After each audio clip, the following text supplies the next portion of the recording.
Baik, kami persilahkan Bu Kepala untuk menanggapi.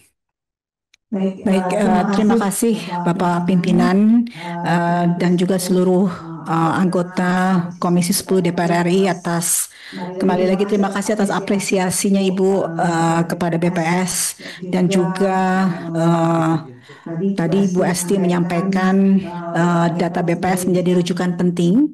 Tentunya kami di setiap proses bisnis Bu memastikan quality assurance itu sudah menjadi standar kami dalam bekerja.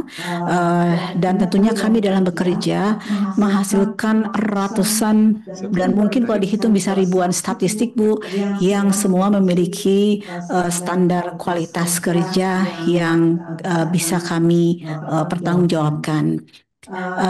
Tentunya PDB ini kan satu dari sekian ribu yang kami hasilkan.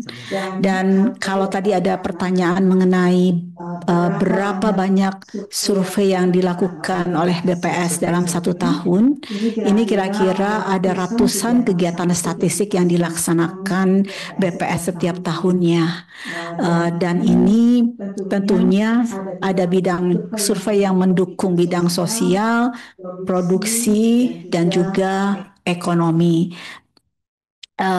Kemudian mengenai anggaran, Bapak dan Ibu, mohon maaf tadi kami akan susulkan yang slide 79, yaitu sudah kami sampaikan dan kami edarkan kepada Bapak Ibu semua tambahan 2 slide. Yang satu terkait dengan kegiatan yang sudah mendapatkan anggaran dan juga rencana usulan tambahan anggaran berdasarkan kegiatan ini tadi sudah mohon izin kami sudah sampaikan kepada Bapak Ibu semua.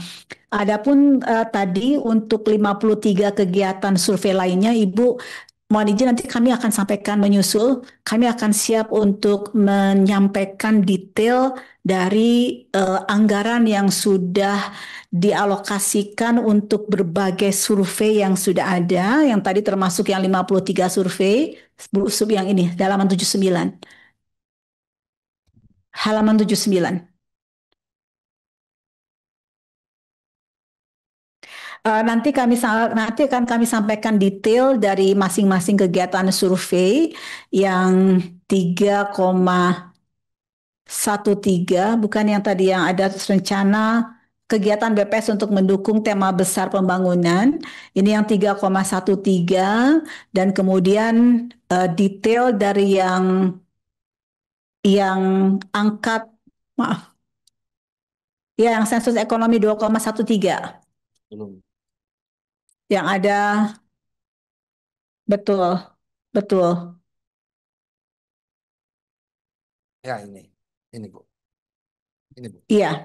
Nah ini 2,139 triliun rupiah adalah anggaran yang sudah teralokasi untuk sensus ekonomi Bapak dan Ibu.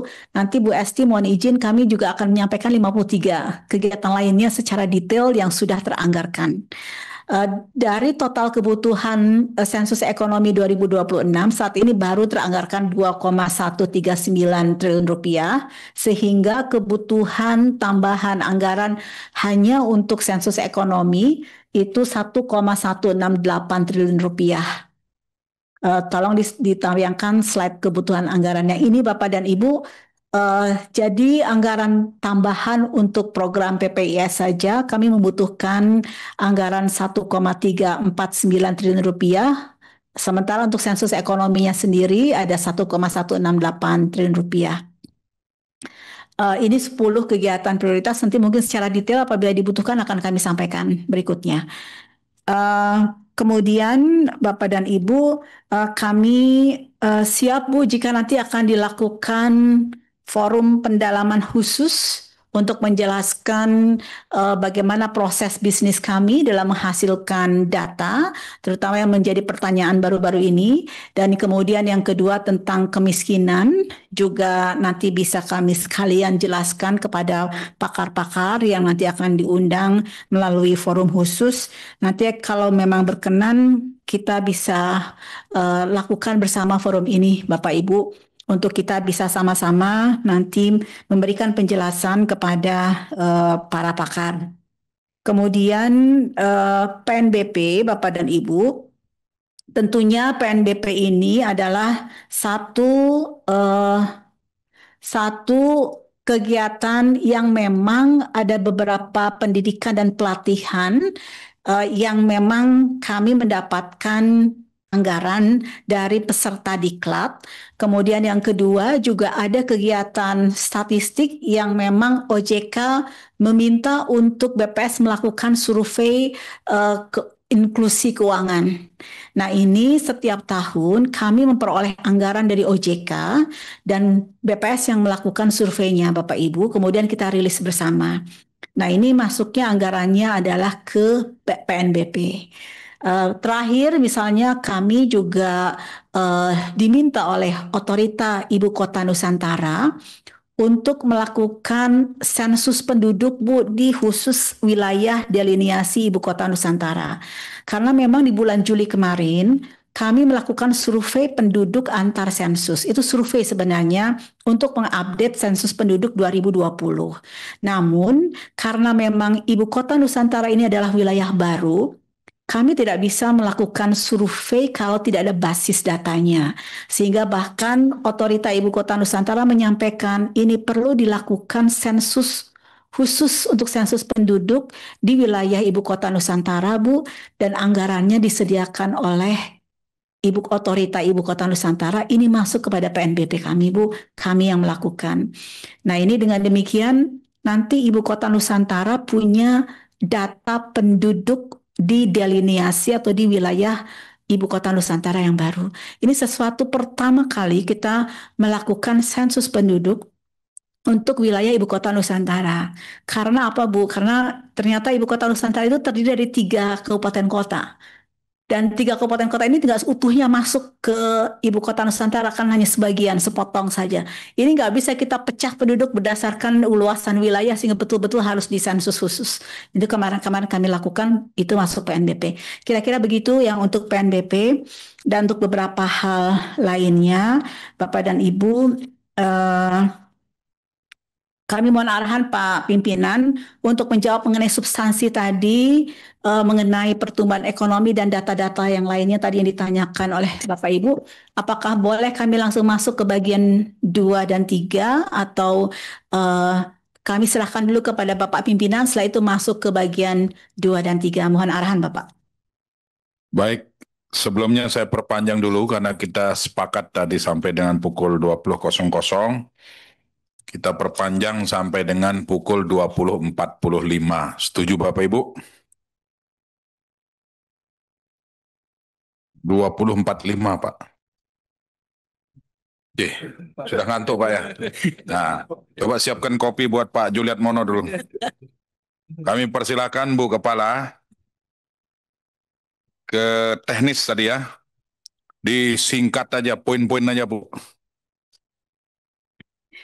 Baik Bapak Pimpinan, Bapak Ibu seluruh anggota Komisi 10 DPR RI, mohon izin menyampaikan untuk bagian 2 dan 3 secara singkat, Bapak, sesuai dengan arahan pimpinan sidang pada hari ini. Di halaman 13, tentunya BPS selalu menjaga kualitas dan keterbandingan internasional karena BPS juga diawasi oleh berbagai pihak. Seperti kami juga selalu menghadiri sidang tahunan Komisi Statistik PBB, ada forum masyarakat statistik, kemudian ada metodologi BPS itu juga mengacu pada panduan dari Komisi Statistik PBB dan lembaga internasional, seperti untuk menghitung PDB ada rujukannya, yaitu Systems of National Account, dan juga untuk menghitung inflasi, misalnya ada manual mengenai Consumer Price Index manual yang kami rujuk dan sebagainya.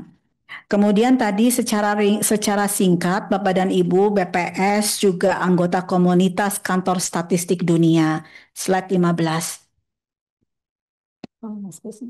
Jadi ikutin itu saya.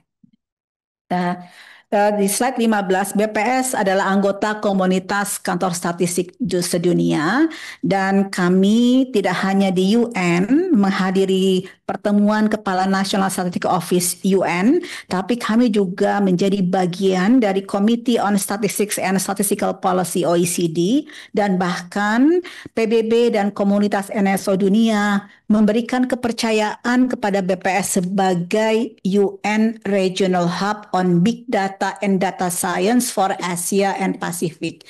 Ini tidak mudah mendapatkan kepercayaan menjadi UN Regional Hub, karena di dalam kawasan Asia Pasifik, UN memberikan kepercayaan kepada BPS untuk menjadi Regional Hub on Big Data and Data Science. Beberapa aktivitas sudah kami lakukan sebagai UN Regional Hub on Big Data and Data Science for Asia Pasifik, dan juga beberapa negara telah belajar ke Indonesia, seperti Nigeria belajar mengenai Blue Economy and Ocean Account, Vietnam belajar mengenai data science and data analysis ke BPS, Ghana, Timor Leste, Laos, dan sebagainya. Bahkan Turki juga belajar mengenai labor cost statistik ke BPS, dan lain-lain. BPS kalau ada dalam aspek kelengkapan dan keterbukaan data statistik sedunia, kami ini ada di peringkat ke-37, dan se-Asia Tenggara kami ada peringkat ketiga setelah Malaysia dan Singapura. Jadi tentunya secara regional maupun global kami memperoleh rekognisi ini. Kolaborasi dengan komunitas global terus kami perkuat, dan juga tadi kolaborasi di dalam negeri kami lakukan untuk terus menjaga dan meningkatkan variasi maupun kualitas data yang dihasilkan. Bapak Ibu yang saya hormati, untuk data kemiskinan, mungkin saya sampaikan beberapa hal, bahwa kemiskinan itu kami hitung setahun 2 kali berdasarkan data Susenas yang di bulan Maret dan di bulan September. Susenas ini merupakan survei yang bertujuan untuk mengumpulkan data tentang kondisi sosial ekonomi rumah tangga di Indonesia dengan jumlah sampel Susenas di bulan Maret 2025 sebanyak 345.000 rumah tangga di seluruh tersebar di 38 provinsi dan 514 kabupaten kota. Dan Susenas ini menghasilkan berbagai indikator strategis seperti kemiskinan dan kemiskinan ekstrim, Gini ratio, indeks modal manusia, dan juga dari Susenas kita bisa menghasilkan tingkat pendidikan yang ditamatkan Ibu Esti, dan juga tingkat partisipasi sekolah Ibu, dan juga dari data Susenas ini kita bisa menghasilkan rata-rata lama sekolah, angka melek huruf, dan beberapa indikator pendidikan yang biasa kami sampaikan ke Komisi 10. Tentunya Bapak dan Ibu, khusus untuk kemiskinan dari Susenas ini, kami menghitung garis kemiskinan berdasarkan standar yang sudah kami tetapkan, dan juga Bapak Ibu, garis kemiskinan itu dihitung berdasarkan garis kemiskinan makanan dan garis kemiskinan non-makanan. Perlu kami sampaikan bahwa garis kemiskinan dari tahun ke tahun itu pasti mengalami peningkatan. Lanjut, ini Bapak dan Ibu, jadi kalau ada di dalam perbincangan netizen bahwa kita menurunkan garis kemiskinan, itu sebenarnya tidak benar. Jadi memang literasi statistik sangat dibutuhkan, Bu. Masyarakat kadang-kadang ingin ikut berbicara tentang data, tetapi kadang-kadang cara membaca data dan menerjemahkan datanya masih belum pas. Kemudian Bapak dan Ibu, garis kemiskinan yang 609.160 rupiah ini sebelumnya adalah garis kemiskinan yang kami hitung secara rata-rata nasional untuk Maret 2025. Namun demikian, perlu kami sampaikan juga bahwa memahami garis kemiskinan perlu dilakukan pada level rumah tangga.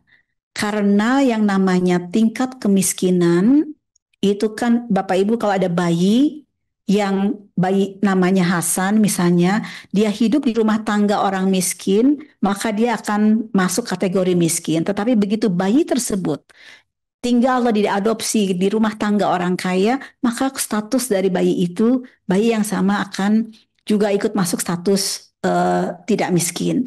Nah, garis kemiskinan yang 609.000 itu harus diterjemahkan ke dalam garis kemiskinan rumah tangga.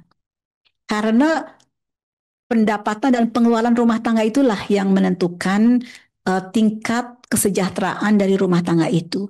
Sehingga tingkat pengeluaran rumah tangga untuk supaya dia keluar dari garis kemiskinan atau di atas garis kemiskinan adalah di atas 2,875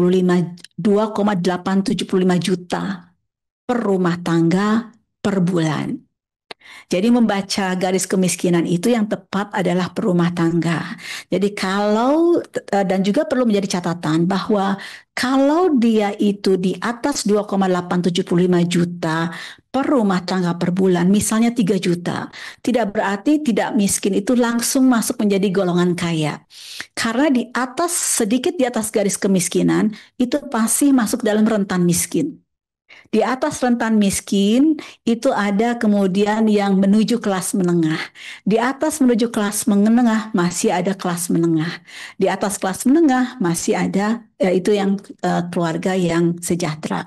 Jadi tentunya kelihatannya perlu memang betul Bu, ini kita perlu sama-sama literasi bagaimana cara membaca garis kemiskinan yang pas, dan di atas garis kemiskinan itu belum tentu masuk dalam golongan kaya, tergantung dia di mana di atas garis kemiskinan, seberapa dia di atas garis kemiskinan. Baik, Bu Kepala, saya rasa cukup dan sangat menarik ini. Kalau kita bahas, mengundang pertanyaan sehingga kita nggak akan selesai sampai besok jam 8 ini. Nah, jadi besok di sesi khusus kita akan undang lagi. Kemudian termasuk yang hari ini memang cara membaca datanya yang memang keliru mungkin ya. Kalau menurut kita mungkin keliru, tapi bagi mereka mungkin itu cara membaca yang benar. Nanti